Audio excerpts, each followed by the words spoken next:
बिस्मिल्लाहिर्रहमानिर्रहीम। अस्सलाम वालेकुम। आप देख रहे हैं हालात। मैं हूं सईद चौधरी। आज बहुत सारी खबरें हैं जो आपके साथ डिस्कस करनी है।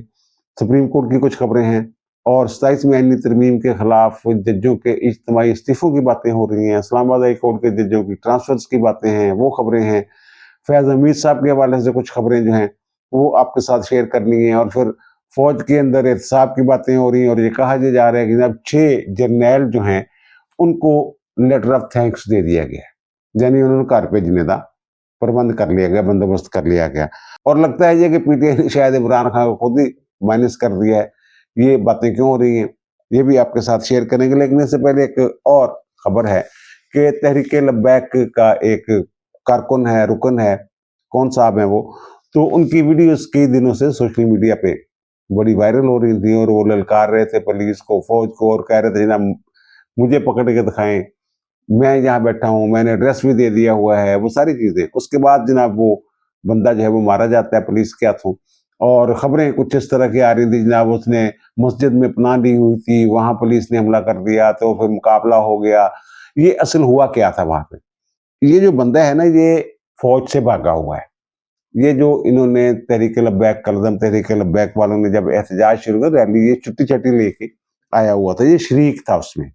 और ये फैसलाबाद की तहसील है समुंदरी, उसका है चक नंबर 140 गांव में, वहां का ये रहायशी है और इसका नाम है आसिफ। ये आसिफ जो है ये एक गांव से भी भागा हुआ था।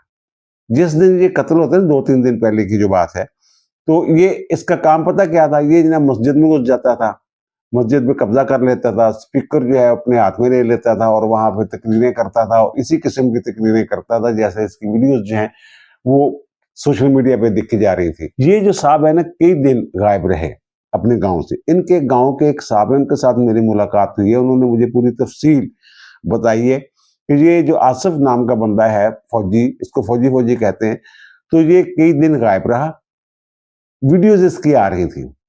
फिर ये जिस दिन कत्ल होता है या मारा जाता है, उस दिन ये गांव वापस आता है और आके जनाब ये मस्जिद के ताले शाले तोड़ के वहां जनाब स्पीकर पे तकरीर शुरू कर देता है। जब तकरीर शुरू कर देता है, कोई बंदा, गांव का ही बंदा जो है, वो 15 पे जो लाउड स्पीकर का गलत इस्तेमाल है, इस वाले जो कानून है, तो वो उसको जनाब वो 15 पे कॉल कर देते जनाब, एक बंदा मस्जिद में जनाब स्पीकर पे लगा हुआ है, नजायज इस्तेमाल किया जा रहा है लाउड स्पीकर का। अच्छा, इससे लोग खौफजदा भी थे कि जनाब ये पता नहीं फौजी है, और थोड़ा सा वो जो इस तरह की जिसकी वीडियो जो है आ रही थी कि पता नहीं जनाब ये किसी का वो राय ना ले जाए, पंजाबी जो कहते हैं सिर ना ले जाए किसी का, लोग इससे खौफजदा भी थे। तो इसलिए जनाब वो साहब जो थे उन्होंने फोन कर दिए। अब पुलिस वालों को पता नहीं था जनाब ये कौन साहब है और क्या है मसला, वो समझे जनाब वैसे लाउड स्पीकर का गलत इस्तेमाल हो रहा है। तो वो 3 पुलिस एहलकार जो है ना, गैर मुसल्लह, वहां पहुंच जाते हैं और ये जो है आसिफ साहब, फौजी साहब जो हैं, ये फायर खोल देते हैं, उस पर फायरिंग कर देते हैं। और एक बंदा जो है, एक पुलिस एहलकार, इफ्तिखार उसका नाम है, वो मौके पे शहीद हो जाता है।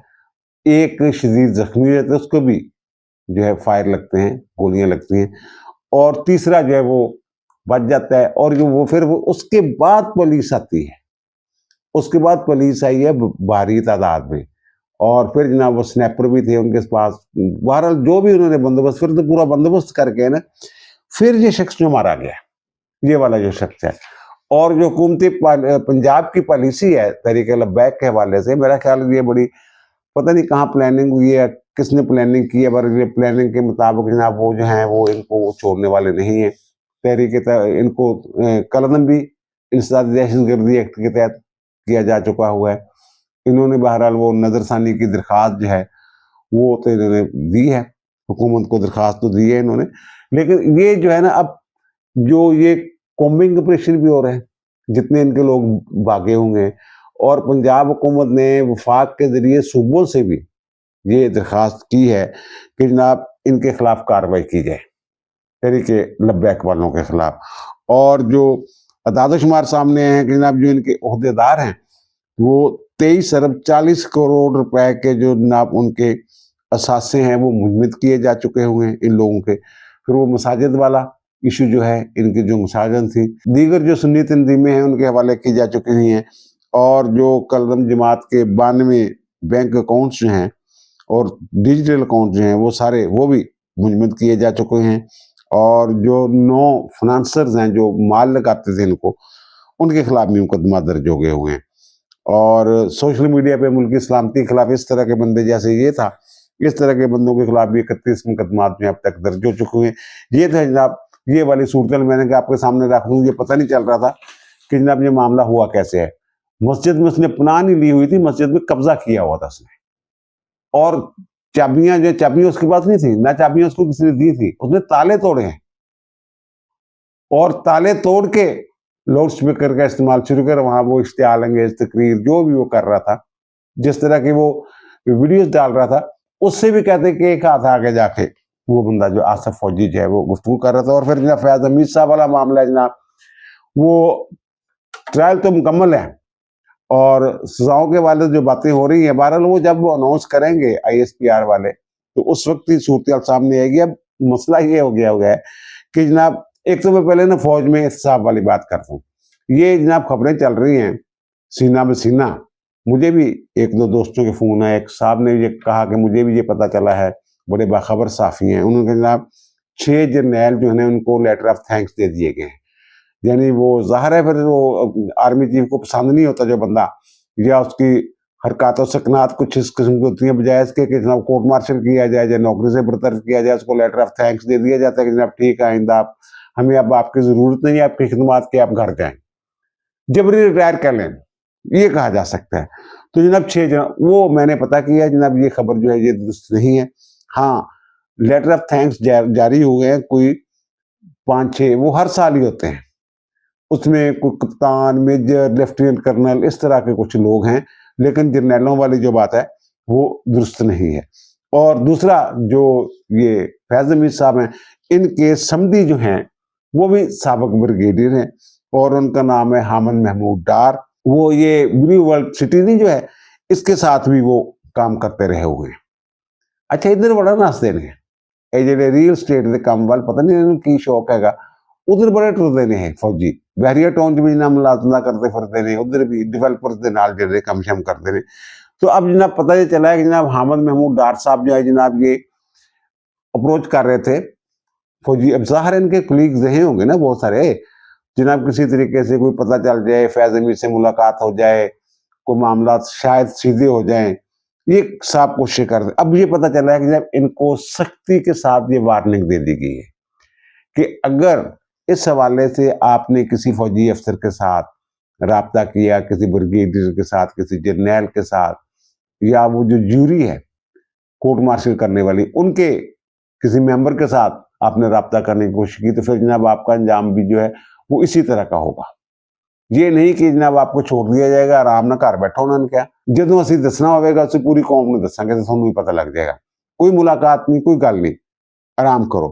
और दूसरी फैज हमीद साहब के हवाले से जो खबरें चल रही हैं जनाब, उन्होंने राब्ता किया था मियां नवाज शरीफ के साथ और एक हाथ में कुरान पकड़ के और एक हाथ में अपनी बेटी के ऊपर सर के ऊपर हाथ रख के कहा था जनाब मैं ताबेदार रहूंगा ये वो।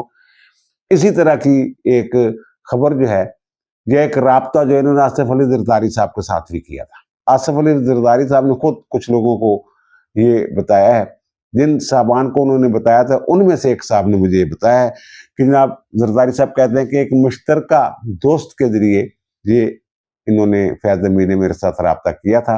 ये उन दिनों की बात है जब आर्मी चीफ का तकर्रर होना था, ये कोर कमांडर पेशावर थे। तो उस मुश्तरका दोस्त ने कहा जनाब इन्होंने ये कहा है, ये यकीन दहानियाँ करवा रहे हैं कि मुझे आर्मी चीफ बनवाएं, जो आप कहेंगे वही होगा, वही करूंगा। यानी हर किस्म की खिदमत ये पेश कर रहे थे, नवाज शरीफ को भी पेश कर रहे थे और दूसरी तरफ आसिफ अली जरदारी को भी पेश कर रहे थे। वो जो साहब है वो बता रहे थे कि मुझे ये लगता है कि ये मलक रियाज के जरिए रब्ता किया गया। जो मैं कह रहा हूँ कि मलक रियाज का नाम भी बीच में आ रहा है कि उनका भी कोर्ट मार्शल होना है, इमरान खान का भी कोर्ट मार्शल होना है इनके साथ। ये जो खबरें हैं ये मेरे ख्याल उसी से जुड़ी खबरें हैं कि जनाब जो आर्मी चीफ का रास्ता रोकने के लिए जो पूरी साजिश एक गढ़ी गई थी उसके ये किरदार है सारे। और फिर आसिफ अली जरदारी साहब ने कहा कि नहीं बेटा देर हो गई है, तो अब फैसला हो चुका हुआ है। ये हैं फैज हमीद साहब। और ये हैं जनाब इनके। अच्छा, ये जो समझी की बात की है ना हामिद महमूद डार की, ये जो 2 रिटायर्ड ब्रिगेडियर जिन्होंने सफाई के गवाहों के तौर पे बयान दिया है फौजी अदालत में, ये उनमें भी शामिल है, ये हामिद महमूद डार साहब। और जब उसके बाद जनाब एक और खबर है, अलीमा खानम वाली खबर है यार। अलीमा खानम और उनकी दोनों बहनें जो अडियाला जेल में एक दिन पहले मिलने गई थी, मंगल वाले दिन मुलाकात का दिन होता, मुलाकात फिर नहीं हुई। और जनाब उस मुलाकात के बाद जनाब वो बैठी रही, धरना दे दिया उन्होंने। अब ये देखिए, ये जो दोनों बहनें हैं, ये तीनों बहनें, माफी चाहता हूँ, ये तीनों बहनें, ज़ाहिर उनको तो भाई है, उन्होंने तो जाना है, कोशिश करनी है, उन्होंने तो कोई माहौल बनाना है कि जनाब एहतजाज हो रहा है। वो बहरहाल उन्होंने फिर जनाब वो रात गए, पुलिस वालों ने जनाब पानी छिड़क दिया, पानी का छिड़काव कर दिया। भाई ये क्या जरूरत थी इस बात की, ये क्या जरूरत थी? उनको बैठी हुई तो बैठी रहने देते। लेकिन वो मसला, अच्छा ये भी देखें, एक जो दिलचस्प बात है, दिलचस्प बात यह है कि जनाब कोई इनका ना कोई सेनेटर, कुछ 5-6 बंदे जो थे ना इनके पीटीआई के, सिर्फ वो इनके साथ थे, बाकी कोई नहीं था। अच्छा, वहां बैठ के, कमरों में बैठ के वो वीडियो बयान जारी कर रहे हैं, वकास अकरम शेख जैसे लोग, मजम्मत की जा रही है। एक साहब पहुंचे थे, नासिर अब्बास नकवी साहब, बाकी कोई नहीं पहुंचा वहां पे, कोई कारकुन भी बड़ी तादाद में नहीं थे। तो क्या जरूरत थी? हाँ, ये देखिए, ये जो अदलिया ने वारंट गिरफ्तारी जारी किए हुए हैं अलीमा खानम के, 10 मरतबा तामील करवाई जा चुकी हुई है। तो भाई या तो उनको, अगर आपने उनको पकड़ लिया था, पकड़ के जाके फिर थोड़ी दूर जाके आप उनको रिहा कर देते हैं। तो ये तो अब अदालती अहकामात का मजाक उड़ा रहे हैं। अदालत ने कहा जनाब गिरफ्तार करके पेश करें, आप पेश नहीं कर रहे। पेश क्यों नहीं कर रहे? हो सकता है केस कमजोर हो, इनको खौफ हो, दुनिया पेश होंगी, ट्रायल चलेगा, तो वो कहती है मैंने ट्रायल का हिस्सा नहीं बनना, वो तो बाइकाट करके बैठी हुई है। और ये देखें, नाम इमरान खान का इस्तेमाल होता है। अच्छा, ये वैसे ना यहाँ हमारे मुल्क में जो होता रहा माजी में भी, मादर मिल्लत जो हैं उनसे लेके फातिमा जना से लेके बेगम कुलसूम नवाज ने जब नवाज शरीफ के लिए तहरीक शुरू की थी, तो जनाब उनकी गाड़ी उठा ली गई थी, गाड़ी समेत उनको उठा लिया गया था। और फिर इनके दौर में क्या होता रहा? मैं ये नहीं कहता कि ये जुल्म करते रहते, जनाब ये भी वही रवैया इख्तियार करें। फरियाल तालपुर को कहां से गिरफ्तार किया गया था? और जो मरियम नवाज है, उनको वालिद के सामने गिरफ्तार नहीं किया गया था जेल से? और फिर वो जब कराची में थी, बिलावल भुट्टो की दावत में वहां पे मौजूद थी, तो उनके होटल के कमरे के दरवाजे नहीं तोड़े गए थे और कैप्टन सफ्तर को गिरफ्तार नहीं किया गया था जनाब? ये नारे लगाए हैं वहां पे जनाब गुजारे कायद के, क्या क्या नहीं होता रहा। और आसफ अली जरदारी को उनकी बेटियों के सामने गिरफ्तार नहीं किया गया था, और किस हौसले के साथ उन्होंने गिरफ्तारी दी थी? ये कोई आसमान से उतरी मखलूक है कि इनको जनाब हाथ नहीं लगाया जा सकता, इनको ये नहीं कहा जा सकता जनाब ये कानून की पाबंदी करें आप, ये आप नहीं कर सकते जो कर रहे हैं। और दूसरा, ये जो पीटीए वाले हैं, ये नाम इस्तेमाल करते हैं जनाब, जो वोट मांगते हैं और अपने आप को गुलाम कहते हैं, पता नहीं क्या क्या कहते हैं जनाब, ये इमरान खान का। और ये जो इन्होंने उमर अयूब वाली सीट जो खाली हुई है, उनकी अहलिया जो इलेक्शन लड़ रही हैं, तो इंतखाबी जलसा जो हुआ है हवेलिया में, तो वहां क्या हुआ है? ये देखिए पीछे, ये जो बैनर लगे हुए हैं उनमें इमरान खान की तस्वीर ही नहीं है यार, नाम इमरान खान का इस्तेमाल हो रहा है। और वो जो क्या नाम है उनके जो वजीर आला हैं सेल अफरीदी साहब, वो कह रहे हैं जनाब मैं इमरान खान से मिलूंगा। कब मिलोगे? यानी मेरे ख्याल इन्होंने अब 7वीं मरतबा शायद ये कोशिश करनी है। आज ये मुलाकात का दिन है ना, तो अब जनाब फिर जो लिस्ट गई है वहां, तो उनमें जनाब फिर इनका नाम है। सेल अफरीदी साहब को पता नहीं मुलाकात होने देते हैं या नहीं होने देते। बहरहाल ये जो बैनर है, ये तो कुछ और स्टोरी सुना रहे हैं। पहले भी ऐसा हो चुका हुआ है कि पीछे और लोगों की तस्वीरें लगी हुई थी, लेकिन इमरान खान की तस्वीर नहीं थी प्रेस कॉन्फ्रेंस में सेल अफरीदी की। तो उस वक्त में जनाब इन्होंने कहा ये मेरी मर्जी, जनाब मैं जिसकी तस्वीरें लगवाऊं किसी ना लगवाऊं। तो फिर लीडर तो आप कहते हैं हम वोट हमें मिला है इमरान खान के नाम पे, नाम है, तस्वीर नहीं है। पता नहीं कोई कानूनी पेचीदगी है या क्या मामला है। और फिर जनाब यही अफरीदी साहब के हवाले से बहरहाल वो बाद में बात करते हैं।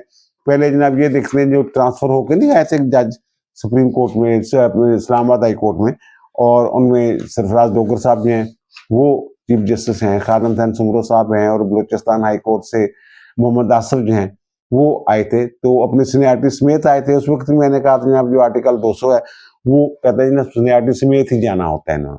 फिर इन्होंने जनाब जो 5 जज हैं इस्लामाबाद हाई कोर्ट के, जिन्होंने अब खुद ट्रांसफर हो जाना है नए कानून के तहत, नए जो तरमीम हुई है, तो जनाब जस्टिस मोहसिन अख्तर कियानी, तारक महमूद जहांगीर, एजाज शाह खान और समन रफत इम्तियाज साहब और बाबर स्टार साहब, इन्होंने चैलेंज किया था, आपको याद होगा। तो वो जनाब ये इनके खिलाफ फैसला आया था। 5 रुकनी बेंच जो है उन्होंने 3-2 के साथ ये फैसला दिया था। मोहम्मद अली मदर साहब उसको हेड कर रहे थे, मोहम्मद अली मदर साहब, शाहद बुलाल हसन, सलाहुद्दीन पन्हावर, इन्होंने कहा था बिल्कुल सही, ट्रांसफर हुआ, ट्रांसफर हो सकती है। और फिर उन्होंने सीनियरिटी वाला भी मामला कहा था जनाब सीनियरिटी भी इनकी वही होगी जहां ये पहली हाई कोर्ट से सीनियरिटी अपने साथ लेके आएंगे, यानी जिस तारीख को इनकी अपॉइंटमेंट हुई थी इब्तदाई पहले हाई कोर्ट में, वही इनकी सीनियरिटी वो है यहाँ आके बनेगी। तो फिर इसीलिए सरफराज डोगर साहब ने चीफ जस्टिस बन गए थे ना, तो नईम अख्तर अफगान और शकील अहमद ने इसके वो इन्होंने इख्तलाफ किया था, इनका ये ट्रांसफर नहीं हो सकती थी। अब इन्होंने इसके खिलाफ इंट्रा कोर्ट अपील दायर की हुई थी। इंट्रा कोर्ट अपील जो है वो जनाब उन्होंने समात के लिए मुकर्रर कर दी है आईनी अदालत से, और आईनी अदालत के जो 6 रुकनी लार्जर बेंच है, आमिर फारूक साहब नहीं बैठेंगे क्योंकि आमिर फारूक साहब तो खुद फ्रीक है ना। उस वक्त वो इस्लामाबाद हाई कोर्ट के चीफ जस्टिस थे जब ये ट्रांसफर हुई हैं जजों की दीगर हाई, और उनका वो ज़ाहिर है ओपिनियन शामिल था उसमें, उनकी रजामंदी शामिल थी, मंजूरी शामिल थी। तो अब जनाब ये जो है ये जनाब लग गया है 6 रुकनी बेंच के सामने, और अमीनुद्दीन खान साहब जो हैं, ये जो लार्जर बेंच बने ना इसमें वो जज कोई शामिल नहीं है जिन्होंने पहले समात की हुई है, ज़ाहिर बैठ भी नहीं सकते, इंटर कोर्ट अपील है।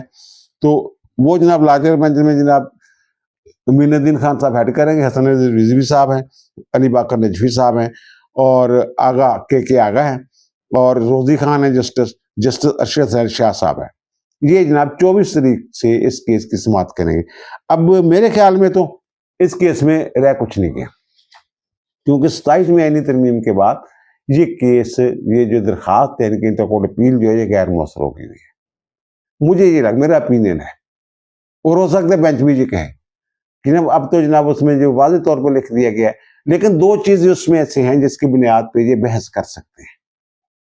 और पहली बात तो ये है कि जनाब पहले जो था ना आइन का आर्टिकल 200, उसमें यह था कि जनाब वो मुतलका जज की रजामंदी चाहिए होगी और उसके चीफ जस्टिस की हाई कोर्ट की रजामंदी चाहिए होगी, जिस अदालत में जाना है उसके चीफ जस्टिस की रजामंदी चाहिए होगी, और फिर चीफ जस्टिस पाकिस्तान की जो है वो रजामंदी चाहिए होगी। अब वो खत्म कर दी, अब ये मामला भेज दे जुडिशियल कमीशन को, वो कहते हैं जुडिशियल कमीशन फैसला करेगा कि किस जज को किस हाई कोर्ट से किस हाई कोर्ट में भेजना है। ये अब एक तरमीम आ गई, एक चीज। और दूसरी इसमें एक नई चीज जो शामिल की गई है, वजाहत कर दी गई है, ये जो इसका सब आर्टिकल 2 है, आर्टिकल 200 का, उसमें ये कहा कि वो सीनियरिटी जो है वो अपने साथ लेके आएगा पिछली हाई कोर्ट से, यानी जिस तारीख को उसका तकर्रर हुआ था, जिस दिन उन्होंने पहली दफा हाई कोर्ट के जज का ओहदा संभाला था, जिस भी हाई कोर्ट में हो, वो वाली सीनियरिटी जो है वो नई हाई कोर्ट में जब जाएगा वो उसके साथ जाएगी। लेकिन इसमें एक चीज और बड़ी दिलचस्प है, इसमें जो शामिल की है कि अगर वो जाता है वहां जाकर सीनियर हो जाता है, सबसे सीनियर चीफ जस्टिस से भी सीनियर हो जाता है, चीफ जस्टिस जो है हाई कोर्ट का वो बरकरार रहेगा, चीफ जस्टिस को नहीं हिलाया जाएगा। जैसे ये फर्ज करें कि सरफराज डोगर साहब वहां चले गए और आमिर फारूक से सीनियर हो जाते, फर्ज कर ले, मैं फर्ज कर रहा हूं, तो ये चीफ जस्टिस नहीं होना था इन्होंने, ये जनाब इसमें उन्होंने ये चीज शामिल किया कि चीफ जस्टिस से सीनियर नहीं होगा, वहां जाएगा, बेशक उसकी डेट ऑफ अपॉइंटमेंट जो है चीफ जस्टिस की वो अपॉइंटमेंट के हिसाब से जूनियर है। तो अब ये कह सकते हैं जब जिस वक्त हमारा तकर्रर हुआ तो उस वक्त ये तरमीम नहीं आई थी, इसलिए इस तरमीम का हमारे ऊपर इतलाक नहीं होता। और दूसरी जो पार्टी हो जाएगी जनाब जो आइन में तरमीम की जाती है तो उससे यही होता है जनाब जैसे ये पहले दिन से आइन का हिस्सा है, ये इशू है, बनना बुनना कुछ नहीं है, पहले भी कुछ नहीं बनिया थी। और फिर जनाब जो हमारे हैं अपने जई अफरीदी साहब, उनके बेटे के वाले से बड़ी खबरें शबरें चलती रही हैं जनाब, उनके बेटे का जनाब पता नहीं वो उनको सरकारी नौकरी मिल गई है, सरकारी नौकरी कोई नहीं थी। उनके जो बेटे हैं बैरिस्टर इब्राहिम खान साहब, वो खैबर पख्तूनख्वा की वो जो मेडिकल टीचिंग इंस्टीट्यूट जो मेडिकल कॉलेजेस टाइप है ना, उन्होंने उनको लीगल एडवाइजरी की ऑफर की थी, और लीगल एडवाइजरी की ऑफर भी किया थी उन्होंने जनाब उनको जो रिटेन करना था, उसको रिटेनरशिप, वो 1,20,000 महाना। लेकिन अगर वो केस आ जाता है तो उसकी फीस तो अलग होनी थी ना। जिस तरह 17 नवंबर को नोटिफिकेशन हुआ था, तो 2 दिन झोला छोला पड़ा रहा है इसका। तो अब जनाब जो बैरिस्टर इब्राहिम खान साहब हैं, उनका जाओ यार ध्यान छो, मैनू लीगल एडवाइजरी चाहिए। उन्होंने रिफ्यूज कर देता, इनकार कर देता, या रिजाइन कर देता। रिजाइन की बात उन्होंने कहता चलो यार लो मैनू चाहिए लीगल एडवाइजरी, तो तुम अपने कोल रखो। तो जाहिर है यार पता नहीं क्यों ये समझा करो ना तुम जनाब लीगल एडवाइजर बना के शायद जनाब ਅਸੀਂ पहुंच जावांगे उत्थे तक, याहिया फरीदी साहब तक। याहिया फरीदी साहब का जिहड़ा ना वो थोड़ा जिहा मामला कुछ होर तरह का है, इन्होंने पता नहीं है। और वो तो झांसे में आने वाले बंदे ही नहीं। मंसूर अली शाह और रतन मुनीला, उनको चैम्बर में बिठा के पट्टियां पढ़ाने की कोशिश जो करते रहे, वो उस वक्त उनके झांसे में नहीं आए थे।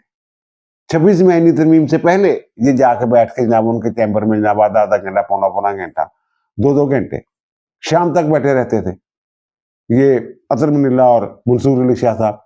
जनाब पुरानी जारियां दे वास्ते जनाब बाबा कट्ठा चैम्बर शुरू किया सी, ला फर्म कट्ठी बनाई सी, जनाब ये है तो वो है। तो वो तो पकड़ा ही नहीं दे रहे थे इनको। अच्छा, अब ये जो है ना खबर, ये अब्दुल कयूम सिद्दीकी साहब, उन्होंने ज्यादा तफसीलात बस उन्होंने ये बताया कि जनाब जब ये फुल कोर्ट का इजलास हुआ ना चंद दिन पहले, तो वहां जनाब ये 27वीं आईनी तरमीम के हवाले से कोई बात हुई, तो उन्होंने ये कहा, ये याहिया फरीदी साहब ने, कि जनाब जो कहते थे ना वो इज्तिमाई अदारा जाती कोई आना चाहिए जनाब, रिस्पॉन्स रद्द अमल, तो उस हवाले से बात करते करते उन्होंने ये कहा जनाब फिर ठीक है सारे इस्तीफे दे देने, तो फिर सारे सब होंगे। अच्छा, ये जो इज्तिमाई इस्तीफों वाली बात है ना, इसका असर बड़ा होता है वैसे, पूरी सुप्रीम कोर्ट ही खाली हो जाती यार अगर उन्होंने गल मान लेंदे। लेकिन इन्नी जरूरत कहते 2 बंदे ने रिजाइन देता ना, बाकी तो कोई चू भी नहीं कर रहे। अच्छा, जो इज्तिमाई इस्तीफों वाली बात है ना, ये जो एक पुराना वाक्य, बड़ा दिलचस्प वाक्य है। एक जनाब फौजी अफसर थे, तो उन्होंने, बड़ा मशहूर केस है, तो उन्होंने अपनी जो दोस्त हैं उनकी बीवी को भगा के ले गए, वो फॉरेनर थी। तो पता ये चला कि ये अयूब खान के दौर की बात है, पता ये चला कि जनाब वो जो लोग हैं उन्होंने, जो मगरबी पाकिस्तान के मार्शल आर्ट एडमिनिस्ट्रेटर थे ना, जनरल बख्तियार राना, उनके पास भी वो ठहरे थे, पनाह ली थी। तो वो मामला लाहौर हाई कोर्ट में आ गया हुआ था, और लाहौर हाई कोर्ट में जस्टिस शबीर होते थे। जस्टिस शबीर ने जनाब वो उनको भी बुला लिया। ज़ाहिर है वो औरत की बाजियाबी का मामला था ना। बाद में वो जो फौजी अफसर थे, कर्नल साहब थे मेरे ख्याल, कौन थे वो, उन्होंने उस लड़की के साथ फिर शादी भी कर ली थी, वो फॉरेनर जो खतून थी। तो वो बाहर, वो जनाब वो उन्होंने इनको नोटिस जारी कर दिए, तलबी के बुला लिया जनरल बख्तियार राना को। तो जिस दिन उन्होंने बुलाया उससे दूसरे दिन ये गवर्नर हाउस में एक कोई खाना छाना था, कोई तकरीब थी। तो उस वक्त जो चीफ जस्टिस थे वो MR कियानी साहब होते थे, वो इस तकरीब में थे। अटॉर्नी जनरल साहब भी आए हुए थे। तो अटॉर्नी जनरल साहब ने जनाब वो डिस्प्ले शो किया कि जनाब वो सदर साहब जो है ना, अयूब खान साहब, वो बड़े नाराज हैं कि जनाब उनके जर्नैल को बुला लिया जनाब इन्होंने, लाहौर हाई कोर्ट ने। तो वो बहरहाल वहां तो उन्होंने बात नहीं की, लेकिन दूसरे दिन वो जब हाई कोर्ट में आते तो उन्होंने जस्टिस शबीर को बुलाया अपने पास। उनके जनाब आपने बुला लिया और मुझे ये पैगाम मिला कि सदर साहब बड़े नाराज हैं, और कमांडर इन चीफ साहब कि आपने बुला लिया, अगर वो नहीं आएगा तो फिर हम क्या करेंगे। उसने कहा जनाब अगर वो नहीं आएगा मैं तो इस्तीफा दे दूंगा, मैं रिजाइन कर दूंगा, अगर मेरी बात नहीं मानेगा वो बंदा। तो मैंने तो कानून के मुताबिक बुलाया उसको, तो एक खतून की बाजियाबी का मामला है। तो उन्होंने कहा ठीक है। उसके बाद जनाब उन्होंने ऐवान सदर राब्ता किया। उस वक्त मेरे कल 9-10 कोई जज होते थे। तो उन्होंने कहा जनाब ये बुलाया गया है आपके वो जनरल को। तो जनाब वो उसने वो डेट बताई, पता नहीं कल आना है या परसों आना है। उन्होंने कहा जनाब कल वो आना है, 9 बजे अदालत लगती है। और वो कहते हैं जनाब ये 9 इस्तीफे जो हैं वो मेरी टेबल में पड़े हुए हैं हाई कोर्ट के जजों के, और 10वां मेरा है। अगर वो नहीं आएगा ना, ये मैं 10 के 10 इस्तीफे जो है वाने सदर फैक्स कर दूंगा, भिजवा दूंगा। ये उन्होंने MR कियानी साहब ने वो ये कहा था। तो और उन्होंने ये भी कहा था जनाब ये जो है ये 9 बजे अदालत लगती है, और 9 बजे का मतलब होता है 8:55। 8:55 को जनरल साहब को यहाँ अदालत में होना चाहिए, और वो जनरल साहब पेश भी हुए थे, आए भी थे, और उन्होंने सल्यूट भी किया था अदालत को। और उस वक्त ये बहुत देर उसकी फैमिली ने, जस्टिस शबीर की फैमिली ने, वो अखबार जो डॉन अखबार में खबर छपी थी कि आर्मी सल्यूट जुडिशरी, वो उसकी हेडिंग लगी थी, उन्होंने आकर सलाम किया था उनको।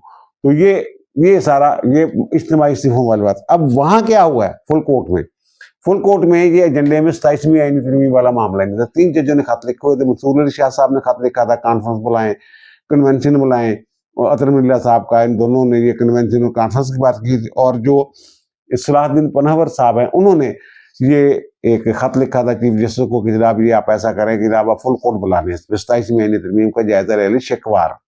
वो कहते हैं कि अदलिया पे हमला हो गया। तो इन्होंने तो वो जो सुप्रीम कोर्ट रूल्स हैं उनमें तरमीम के लिए इजलास बुलाया था, और एक वकील थे, उनको सीनियर वकील का जो दर्जा देना था वो डिस्कस करना था, तो वो मैंने बता ही दिया था। तो मुनीर प्राचा को शायद उन्होंने दिया। तो बहरहाल ये वहां जब इजलास हुआ है ना, तो उसके इजलास में ये जो अब मैं अगली खबर दे रहा हूँ अब्दुल करीम सिद्दीकी साहब से, अगली इंफॉर्मेशन मैं आपके साथ शेयर कर रहा हूँ। तो वहां जो सबसे पहले जो ये साहब हैं चीफ जस्टिस हैं यहया फरीदी साहब, उन्होंने ये कहा कि जनाब ये बड़ा अफसोस हुआ है सैयद मंसूर अली शाह साहब और जो अतर मिल्ला साहब ने इस्तीफा दिया। अब उन्होंने शायद इस्तीफों पे अफसोस का इजहार किया, यार की इन्होंने किया यार, हम इस्तीफा दे के टुर गए, पर उन्होंने अफसोस का इजहार किया। तो यहाँ से ये बात शुरू होती है। जमाल खां मुंदोखेल साहब जो हैं वो बात जेडी गल जेडी अगे टोरते हैं। वो कहते हैं हाँ यार ये देखें, वो उन्होंने ये कहा है कि जनाब कोई इज्तिमाई अदारा जाती रद्द अमल होना चाहिए, इस तरह की बात की। फिर उन्होंने कहा सलाहुद्दीन पनाहवर ने तो ये भी कहा फुल कोर्ट, तो चीफ ने कहा ना फुल कोर्ट, तो ये फुल कोर्ट है ना, ये फुल कोर्ट ही है ना, एजेंडे में बहरहाल शामिल नहीं जो आप बात कर रहे हैं 27वीं आईनी तरमीम की। तो वहां जनाब जो शहजाद साहब है, शहजाद अहमद खान खेबा साहब, वो लाहौर हाई कोर्ट के चीफ जस्टिस रहे होते, यहाँ इन्होंने बड़ा जनाब वो नोटिफिकेशन जारी कर दिया था जनाब, पता नहीं क्या क्या कर दिया था इन्होंने, ये जो इलेक्शन ट्रिब्यूनल्स का उन्होंने नोटिफिकेशन ही कर दिया था शहजाद गेबा साहब ने। तो फिर वो सुप्रीम कोर्ट ले गए थे। अब वो जनाब वो कह रहे हैं जनाब ये होना चाहिए, ये क्या हो गया है, जो भी उन्होंने बातें ये जो बाहर करते हैं पीटीए वाले, या जो मंसूर अली शाह साहब और जो अतर मिल्ला ने बातें की अपने खत में, वो सारी चीजें, हालांकि उनका जो खत है ना वो कोड ऑफ कंडक्ट की खिलाफ वर्जी है। और मुझे एक साहब बता रहे थे अगर ये इस्तीफे ना देते तो इनका मामला सुप्रीम जुडिशल काउंसिल में जाना था। कई दफा मैं ये जिक्र कर जो कोड ऑफ कंडक्ट दिखा चुका हूं। वो कहते हैं वो कोड ऑफ कंडक्ट खुल गए सी, फाइलें खुल गई सी इन्हों के खिलाफ, ये चंगे रह गए इस्तीफे देके घर टुर गए ने। चीफ जस्टिस ने भी कहा कि यार एवं खतोखती हो रहे ने, ये खत्म वाली रवायत कोई चंगी गल आ, मेरे दरवाजे खुले ने, नाल ते चैंबर है यार, जाके गल करते।